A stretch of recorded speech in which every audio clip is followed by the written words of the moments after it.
बिस्मिल्लाहिर्रहमानिर्रहीम। एक दिन हज़रत अली रज़ी अल्लाह अन्हा कहीं जा रहे थे। रास्ते में आपके पाँव के नीचे एक चूंटी आ गई, जिससे इसका हाथ ज़ख्मी हो गया। आप थोड़ी देर खड़े हो गए और अफसोस करते रहे, हत्ता कि चूंटी सुराख में चली गई।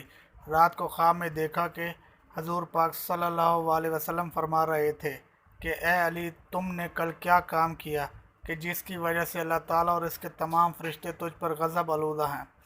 आप रज़ी अल्लाह अन्हा ने फरमाया, किस वजह से? हजूर पाक सल्लल्लाहु अलैहि वसल्लम ने फरमाया, तूने चूंटी का पाँव ज़ख्मी कर दिया है। वो हक़ ताला की याद में से है और जब से पैदा हुई है ज़िक्र इलाही से गाफिल नहीं हुई, सिवाय इस वक्त के जब तक इसका पाँव ज़ख्मी नहीं हुआ। हज़रत अली ने अर्ज़ किया कि या रसूल अल्लाह सल्लल्लाहु अलैहि वसल्लम, अब मेरा हाल क्या होगा? आप सल्लल्लाहु अलैहि वसल्लम ने फरमाया, ए अली, अगर वो चूंटी तुम्हारे लिए माफ़ी ना मांगती तो काम बहुत मुश्किल था, लेकिन इसने बारगाह रब्बुल इज़्ज़त में अर्ज़ कर दिया है कि ए अल्लाह, तेरे नज़दीक अमाल का दारो मदार नियत और इरादों पर है, लेकिन अली का इस काम में कोई कसद और इरादा नहीं था। तू बेहतर जानता है।